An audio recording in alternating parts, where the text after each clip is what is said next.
Alright guys, BLM here, back with a new video. And in this video, I'll be talking about my thoughts on my favorite film within the MCU, that being Avengers Infinity War, around 5 years after its initial release. A movie that I really adored at the time, though I will say that in the time since Phase 3 of the MCU, I've really fallen out of love with the franchise, with literally the only thing I've watched in all of Phase 4 being No Way Home, which I didn't even like that much. But I do still adore what they were able to do here with Infinity War and Endgame, to where despite my issues here and there, I still look at them as the perfect conclusion to the MCU up to this point. But because of that, and also the sheer quantity of MCU shows and movies coming out at this point, I've really just lost interest in continuing on with the series. But considering my adoration for those films and the fact that I've already done a video on Endgame back when the movie originally came out, I did feel the need to eventually do a video on Infinity War at some point. And again, we are here near the 5-year anniversary of the movie, and I thought this was a good enough excuse. And on the rewatch, I still adored this film. I mean, it really is just one of the most easily rewatchable movies for me, and I just love my rewatch of this so much to the point where I went and watched Endgame immediately right afterwards. And this film really does an expert job at juggling around so many storylines, allowing for all this setup to the events of Endgame, and also showing the fall of the Avengers here, while also telling its own focused narrative at the same time, focusing around this story of Thanos collecting the Infinity Stones, to which he succeeds in his goal by the end of the film, really feeling more like a Thanos movie more so than any other individual character. And to have a film largely revolve around its antagonist, an antagonist that wins at the ending point of the film, was a massive risk, but one that really pays off here. But to talk about my thoughts on the film, I'll be running through it from beginning to end and talk about my opinions along the way. Now, the film does start with a fantastic cold open, showing the Asgardian refugee ship being attacked by Thanos, with him starting his hunt for the Infinity Stones. Only having one at the beginning of this film, but this scene is really effective in setting up the threat that Thanos poses, initially focusing not on Thanos, but his henchman, Ebony Maw, telling the refugees that they have been saved by the Great Titan. Just as we see the visual of the ship being destroyed with dead bodies on the ground, see a guard stabbing a guy in the chest, and we see Heimdall and Thor having already been defeated, giving us this badass intro to Thanos as he turns around, picks up Thor, and threatens Loki with the Power Stone in order to give him the Tesseract, which we obviously know is the Space Stone. Which I will say, something that this film does really well is having Thanos obtaining the right stones at the right times for them to be effectively used within the story, though at the same time, those points can also feel largely convenient that Thanos just so happens to have the specific stones at the specific time that he's able to use them effectively. But here we do get this fake out of Loki turning back to the bad side, with him fake trying to make a deal with Thanos, only from the call in Hulk, where Hulk rushes in, giving us this fantastic moment where it seems like Hulk is getting his hits in,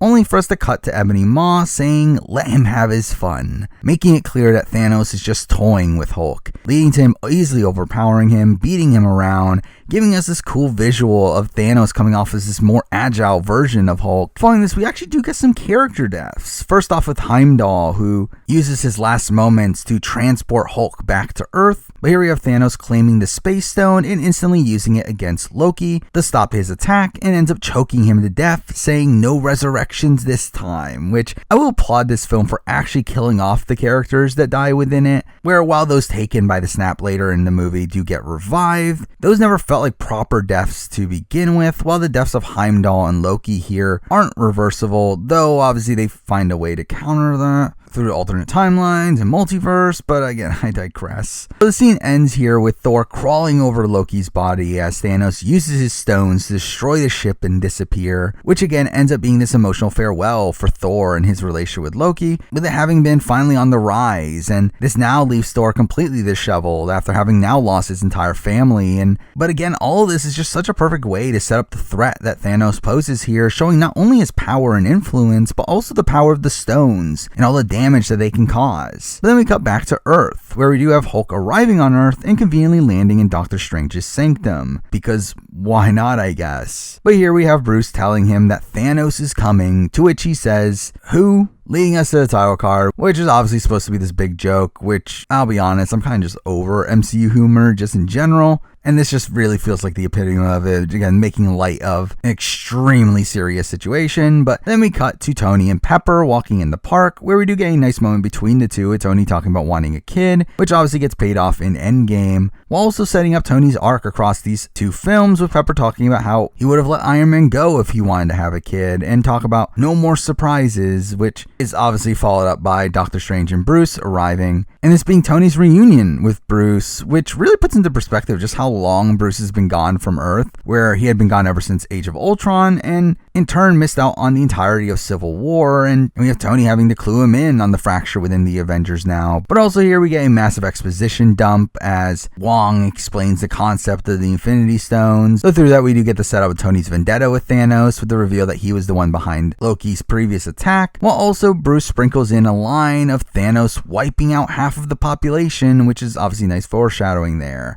But also makes you question, how did Bruce know that? But also here we see the dynamic between Tony and Doctor Strange, with them having fun banter, really being two sides of the same coin. But here we also see Tony struggle to call Steve Rogers after needing his help to find Vision, who has the Mind Stone. But conveniently, this is where the building starts to rumble and they hear screaming outside, obviously meaning that the children of Thanos have arrived to attempt to take Strange's Time Stone, leading to a lengthy fight sequence here where Peter ends up joining the fray, which leads to the Stan Lee cameo for this film of him playing Peter's bus driver. But again, this fight sequence ends up being your typical Marvel fare, though we do get a couple notable moments from Bruce being unable to call upon the Hulk due to Hulk now being scared of Thanos, and also Peter being the one to rescue Tony, setting up their dynamic, which ends up holding a lot of emotional weight across this film. But the fight concludes with Strange being defeated, though they can't separate him from the Time Stone, so they end up kidnapping him instead, while Tony and Peter chase after him, with Tony giving Peter the new Iron Spider suit, which I always thought looked really cool. But despite Tony's warnings, Peter ends up following Tony anyway, and we see the sequence end with Bruce being the one to call Steve into action. But then we cut to space, where we catch up with the Guardians of the Galaxy, which really just showcases the scale of the narrative at this point, finally mixing the Earth and the space plot threads from the previous MCU films. But here we see them following a distress signal, all while making a number of jokes around teenage Groot being portrayed as the stereotypical rebellious teenager, though this leads to them finding Thor in the middle of the wreckage, where we end up starting this Thor-Star-Lord rivalry, which, like the Tony and Strange dynamic, ends up leading to some humorous banter, and Quill imitating Thor, with Quill clearly being jealous over his team's adoration of him. And this scene really ends up highlighting this new style of humor Thor brings to the series, with his portrayal here being similar to that of the style that Taika Waititi brought in Ragnarok.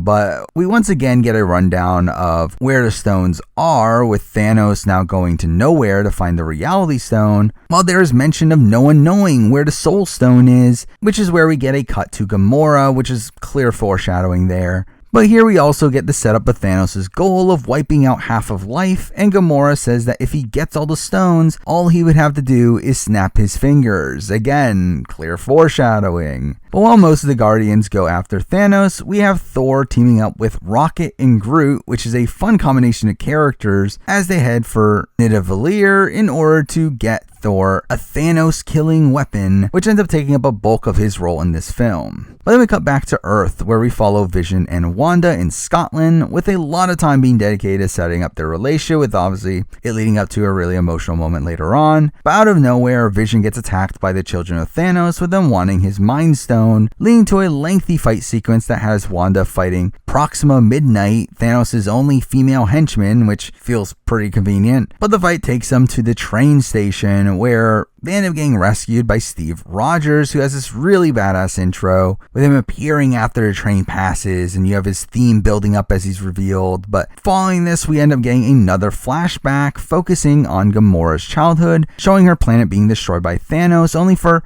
her to be taken in by him, and him giving her a pocket knife and holding her to shield her from seeing her people being killed. And this scene does a great job at not only just showing this Gamora-Thanos relationship, but also gives us more insight into Thanos' point of view, talking about the world needing a perfect balance and him believing that his actions are doing that, though obviously he fails to see the issue with sacrificing innocent lives. But then we cut back to the present with Gamora asking Quill a favor, wanting him to promise to kill her if Thanos is able to get a hold of her, with this obviously implying her knowledge of the Soul Stone's location. Though this scene obviously has to be followed up with some humor, with Drax watching them in the background and talking about mastering the ability of becoming invisible by standing still, which is just a ridiculous moment, and really don't like how Drax has just turned into this walking joke. But this leads to their arrival on Nowhere, which they end up finding it deserted, only to walk in on Thanos threatening the Collector to hand over the Reality Stone, and Gamora instantly strikes him, seemingly kills him, though it obviously can't be that easy. But again, this is a great visual though of Gamora devastated at what she just had to do in killing Thanos, only for him to reappear, and we get the reveal that this was all an illusion from the Reality Stone, which he already has, and that Nowhere has actually already been destroyed, being this devastating revelation. And we do have him toying with Gamora in this scene, but also reveals that this was all just a plot to kidnap Gamora, knowing that she knows where the Soul Stone is. And here we get more heartbreak from Quill having to make this decision to shoot Gamora as he promised, only for Thanos to stop the shot and escape with her, once again showing Thanos completely outclassed his opponent in every way. But then we cut back to Earth at the Avengers headquarters, where we see Steve and his crew walk in while Rhodey is talking to Ross,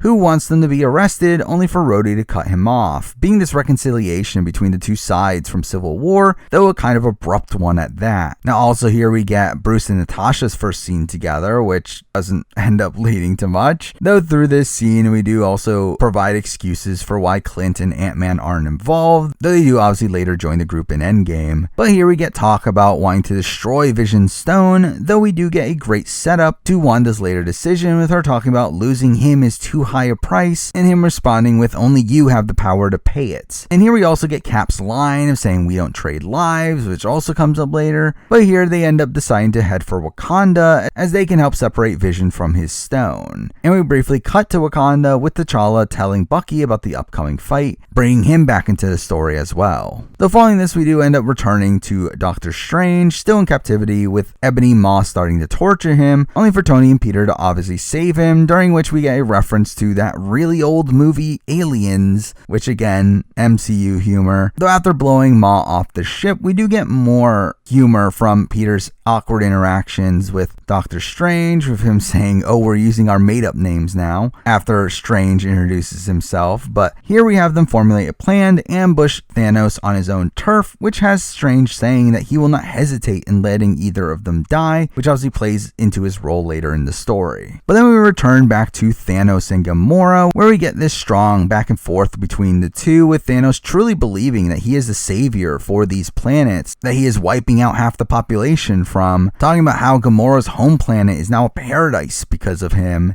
and that half of the population is a small price to pay. He says the universe needs correction, and Gamora tells him you don't know that, to which we have the brilliant response from him of I'm the only one who knows that, which really just shows the conviction Thanos has in his goal here, once again showing this complexity from Thanos here, and that he has this savior complex. Though despite being extremely misguided, the film does a great job at rationalizing his character's decisions, which easily makes him the best antagonist in the MCU in my eyes, with most MCU antagonists being pretty one-note, and Thanos' complexity mixed in with the fact that the threat he poses here is on a much grander scale. It does make him a definitive villain for the franchise to me. This is also where we get the reveal that Thanos has found out that Gamora lied about knowing where the Soul Stone is through him having kidnapped Nebula and seen it or talk about it in her logs, to which he starts torturing Nebula, getting Gamora to reluctantly agree to help him find it on Vormir. But this is where we cut back to Thor's group, with them having some great interactions here, with Thor revealing that he can speak Groot, but also here we have a great conversation between him and Rocket, talking about the losses that he has suffered, talking about what more can he lose. But this is strangely followed up by Rocket giving him an eye, which we did see him pick up in Guardians 2, but that part of the scene does feel really surreal here, and does lead to a pretty notable line of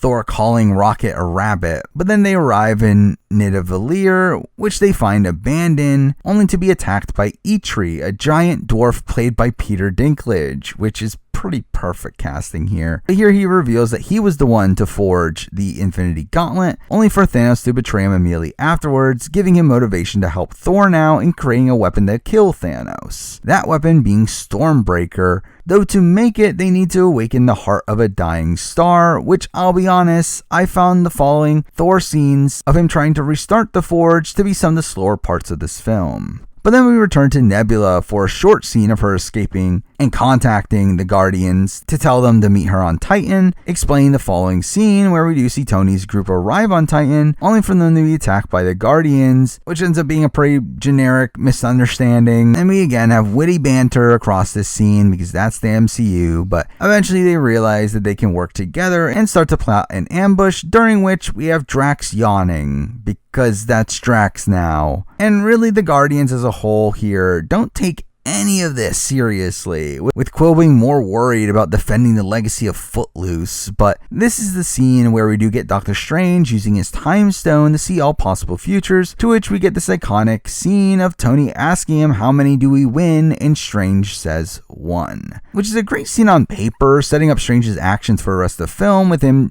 doing exactly as he saw in that one winning scenario, and plays into Tony's actions in Endgame. But also, like, really? This is the only scenario where they win? Like, they have to fail at stopping Thanos from getting the stones, then fail at stopping him from destroying the stones, and have to go back in time to get the stones, and then have this grand battle containing every protagonist in the MCU up to this point to take down the old version of Thanos, which concludes with Tony sacrificing himself at the end. Like, this is really the one scenario that they win? There aren't other possible scenarios? Like, it couldn't be Cap or Thor being the one to make the sacrifice? They could have stopped Thanos just before he destroyed the stones? I mean, like, again, the fact that this is considered the one scenario that they win is extremely contrived to me when you really think about it, though realistically not an issue I'm too bothered by. But then we return to Vormir with Thanos and Gamora searching for the Soul Stone, where they are guided by the Guardian of the Stone, that being Red Skull, the antagonist from the first Captain America film, which is a cool callback, though really surreal when you think about it. They really brought this character back from all those years ago for this random role, but here we do learn that the stone demands a sacrifice of a soul of which you love, which, okay, I guess. Now, obviously this leads to two character deaths across these two films, and both of them being great moments in their own right. But really, this just feels like another plot point that is extremely contrived to me. Like, why only this stone? Like, why didn't every other stone necessitate a sacrifice? And it just feels like an addition to the plot here that was made to allow for these dramatic moments, which again are great, though do feel a bit unnatural. But this scene of Thanos sacrificing Gamora is such a great scene, again further adding to the complexity of Thanos' character, showing that he really does care about Gamora here, but also shows how far he is willing to go to succeed in his goal, showing how much he truly believes in it despite how warped his worldview seems to be here. But following this, we do see Cap's group arrive in Wakanda, where we do get the reunion between Steve and Bucky, though after Shuri starts work on Vision, with her being portrayed to be smarter than Bruce Banner, which, sure, I guess. And really just throughout this film, Bruce really gets portrayed as this completely aloof individual, where even here he gets tricked to bow to T'Challa, to which he gets insulted by. So again, weird portrayal of Bruce across this film. But then we learn that the children of Thanos have arrived outside of Wakanda, which gives us the line from T'Challa to Cap of "give this man a shield," which just feels like a line made specifically to put in the trailer. Those ends up starting the conclusive battle for the film, which obviously ends up being a great sequence here. Not as strong as the battle in Endgame, though obviously that's its own feat. But for the time, I mean, this was easily the grandest battle we had seen in the MCU, where we see Thanos' army crashing into the force field and Cap and T'Challa leading the charge, and this scene really just shows them as badasses running ahead of the others to make the first strike. But then we end up returning to Nidavellir, where we get a pretty lengthy sequence of Thor moving the rings and having to take the full force of the star to complete the axe, before which we do get a funny interaction between Eitri and Thor, talking about the definition of dying, but after crafting the axe, Thor ends up passing out, and the only way to revive him is by handing him the axe, but it ends up still needing a handle. To which we get the reason why Groot was brought along from a plot perspective, as really outside this, it doesn't really make much sense why Groot of all people was brought along here, but Groot ends up using his arm as the handle, completing Stormbreaker, and transitioning us back to the fight in Wakanda, where Thanos' troops start to get the upper hand, until Thor conveniently arrives in badass fashion to turn the tides, and we get some great interactions here with Rocket and Bucky working together side by side. We get Thor and Cap's reunion, along with Steve's funny introduction to Groot. But once the children of Thanos bring in their reinforcements, we do have Wanda deciding to join the fight as well, giving them back the upper hand on the field, though again leads to some ridiculousness from Wanda, Natasha, and Okoye, the only women participating in this battle, all arriving in the same location to fight Proxima Midnight, the only female Thanos henchman. Again, just really contrived, but whatever. But through this, Wanda ends up falling into the trap of leaving Vision unprotected, which leads to Vision having to join the fray, where we do see Bruce fail to save him using the Hulkbuster, which gets destroyed, though Cap ends up protecting Vision as well, only for Vision to then go and actually save him, where we do get the return of the "we don't trade lives" line. But following this, we cut back to Titan, where Thanos has arrived to pick up the Time Stone, only to find Strange there alone, where Thanos finally reveals his full backstory, explaining his motivations of him coming from this planet, which has now been ravaged due to having too many mouths to feed. So he came up with a solution of random genocide, to which they end up calling him a madman, obviously rightly so. But him losing his planet here has ended up making him convinced that he was right. Which again, I love this characterization of Thanos here, and we do follow this up with more foreshadowing to him talking about all he would have to do is snap his fingers, but also talking about afterwards he would just rest and watch the sun rise, which obviously ends up being the end of this film. And really just setting up this entire movie as Thanos' story, with him succeeding and getting exactly what he wants by the end of it. This is where the ambush starts, with Tony literally dropping a ship on him. But I do really love the choreography of this fight, really showing Thanos constantly shifting between stones and taking an assault from multiple angles and having to fend numerous people off at once. But here we do see constant attempts to pull off the gauntlet, which it seemed through Mantis' power they were able to stop him for long enough to pull it off. But this is where the group finds out about Gamora's death, to which Quill, being the idiot he is, ends up attacking Thanos instead, losing their grip on him and allowing Thanos to literally blow up a moon to crash it onto the group, which, I mean, truth be told, is pretty cool. But here we do get some great face-offs with Thanos fighting against Strange, with them combating using their stones. We also get the first true interaction between Thanos and Tony, with Tony getting a drop of blood from him, only for Thanos to then completely overpower him, stabbing him through his chest with his own blade, giving you this fake out that Tony might die here. And really, this entire fight sequence is easily my favorite in this entire film. Though just as Thanos prepares to finish him off, we get this great payoff to the Tony-Strange relationship, with Strange stopping Thanos and giving him the Time Stone in exchange for Thanos sparing Tony's life. Exactly what Strange said he wasn't going to do earlier in the film, but again, with the knowledge of this one winning outcome, it does lead to him playing into that, with him saying afterwards that we're in the Endgame now, which is obviously again foreshadowing. But with that, we return to Wakanda, where Thanos finally arrives, which I will say, isn't it a bit weird that his entire army led this massive battle without him, and he literally just shows up for the very end of the fight? But at this point, Thanos has 5 of the 6 stones, with Vision being the last that he needs, and in turn, this ends up being the last stand against him, where everyone tries to take Thanos down, only for him to easily knock them away, giving us this iconic shot of Cap struggling against the gauntlet. But during this, we do see Vision telling Wanda that she has to destroy his stone, leading to this emotional moment as she does, effectively killing her own lover, though assumedly had stopped Thanos' plans here, leading to an interesting interaction between Thanos and Wanda, where he tells her that he understands her loss, only for her to say that he never could, once again showing that everyone else just looks at him as this monster, when we had seen that, yeah, he did sacrifice a lot to do what he believed was right, where again, he's misguided. Though this film does a good job at making you at least understand where he is coming from. Though even though Thanos is seemingly defeated here, he obviously isn't. And it is here where he ends up using the Time Stone to reverse time, in turn bring Vision back to life, just to brutally kill him once again, taking the Soul Stone and completing the gauntlet. Though before he can do anything with it, Thor arrives, striking him in the torso with Stormbreaker, and once again giving you hope that the threat of Thanos is over,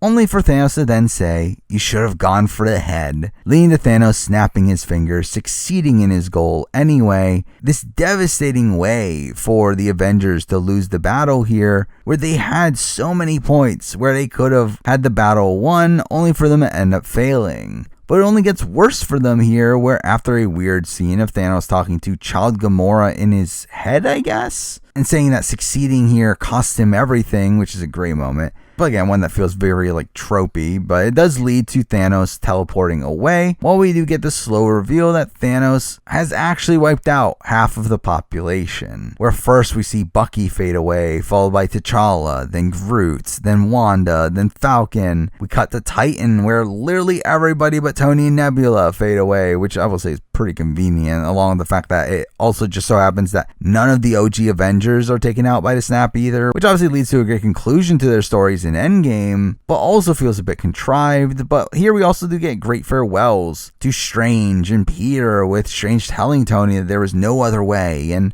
Peter's death scene here is extremely emotional, with him freaking out as he realizes he's dying, and this is essentially feeling like a moment of Tony like losing his son in his own arms. Again, a perfect down point to end this film on, though one that was obviously going to be rectified by the end of the following film, where again, there was no way they were going to leave the likes of Spider-Man and Black Panther to be permanently dead at this point, but still, this greatly ups the stakes for the following film. And here we do get a beautiful ending to this film, with Thanos having succeeded in his goal and does exactly what he said he was going to do by walking out to the cliffside and watching the sunset, being the final scene in this film, as we do have the song Porch swelling up in the background, probably next to Portals from Endgame being my favorite song from the MCU, with it again being used expertly in this scene to exude the emotional weight that this has on Thanos, and again concluding this single entry in such a perfect way, setting up ramifications for the MCU moving forward, while also providing a fantastic singular narrative of Thanos' quest for the Infinity Stones, and it really just being a character study of him. With those things combined, it easily makes this one of my favorite MCU films. But technically, that's not the end just yet, because we do also have a post-credit scene that is mostly just a commercial for Captain Marvel, where we see Nick Fury sending a distress call to Captain Marvel just before he fades away, which with Captain Marvel's film releasing before the release of Endgame and her having a role in Endgame, this was obviously used to hype up Captain Marvel, which sadly didn't amount to much, as I really feel like you could just jump from this film to Endgame and not really miss out on much. But again, that is really the entire film of Avengers Infinity War, which despite having minor issues with it, as I typically do with media, this is still one of my favorite movies of all time, being one of my go-to movies to just put on in the background and still enjoy whenever I watch it. And while I really don't care about the MCU anymore, I still do have an adoration for the Infinity Saga and Infinity War in particular. Unlike Endgame, which to this day I still do enjoy watching. Again, I did enjoy my latest rewatch of the film. However, I do feel like under further inspection, you do really start to notice the cracks in that film, to where I don't really have that with Infinity War. I legitimately think this is a great comic book movie that really elevates itself through its portrayal of its villain, that doesn't make this just a massive piece of fan service like Endgame, and instead makes itself a really genuinely great character study and narrative in its own right. But with that, I mean, those are my thoughts on Avengers Infinity War. Again, don't really know if I'll do another MCU video ever again, though ideally I would like to get caught up by the time of Phase 6, so maybe then? But again, don't really expect anything on that front, but I will be continuing to make the standard reality TV and video game videos that I typically do, so stay tuned for that. But for now, that is the video. Thank you for watching.